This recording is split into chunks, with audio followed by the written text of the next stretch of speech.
Hello and welcome to this helpful tutorial. If you're using Reddit on your Android phone and want to change your location or country settings, you're in the right place.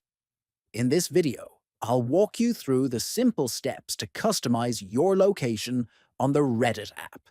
Let's get started. First, open the Reddit app on your Android phone. Next, tap on Profile icon at top right corner. From the drop-down menu, tap on Settings. Inside Settings, locate and tap on Account Settings. Now, tap on Location Customization. You will see a list of countries. Select the country you want Reddit to use for location-based content. Once selected, the app will automatically update your location preferences. That's it. You've now successfully changed your country on the Reddit app. If you found this video helpful, don't forget to like, subscribe, and share. Thanks for watching.